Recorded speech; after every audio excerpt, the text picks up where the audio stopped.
तो गुरुदेव ने पहले व्यक्ति को कहा, तूने कहा कि आंख और कान में 4 अंगुल का फर्क है, तू मापने लायक आदमी है, तू कपड़े का व्यापार कर, साधना के लायक नहीं है। तूने 4 अंगुल 8 अंगुल की भाषा शुरू की, जो वैसी भाषा ही करेगा जो जैसा सोचता है, अपनी सोच के अनुसार भाषा निकलेगी। तो पहले वाले को गुरुदेव ने कहा कि तू वस्त्रकार बन सकता है क्योंकि तू मापने के काम में बुद्धि लगा रहा है। दूसरे को कहा तू बनिया बन सकता है क्योंकि तू तोल रहा है। तोलता कौन है? तुझे साधना सीखने की योग्यता अभी तक नहीं आई।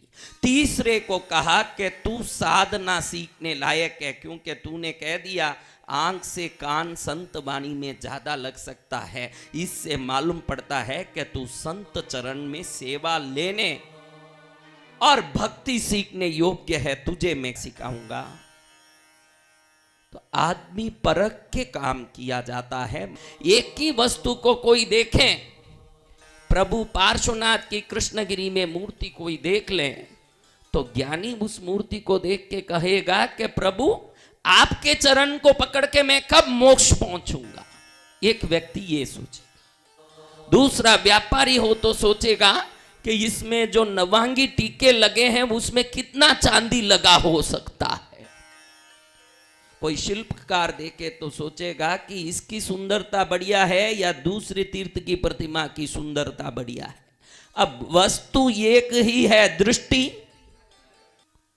आप लोग भी 1-2 माला 2-4 माला जपते ही होंगे। वो जाप सिद्ध कब होगा?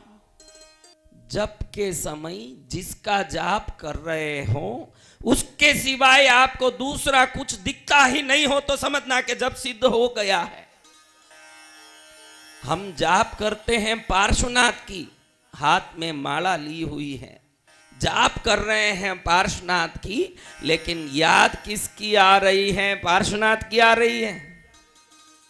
हाँ, जिस काम से जाप कर रहे हैं वो काम याद आ रही है। जाप भी तो हमने प्रभु के लिए नहीं किया, हमारी मनोकामना पूर्ति के लिए किया। तो जाप करते करते धन कब आएगा, पुत्र कब आएगा, बंगला कब आएगा, संसार कब बढ़ेगा।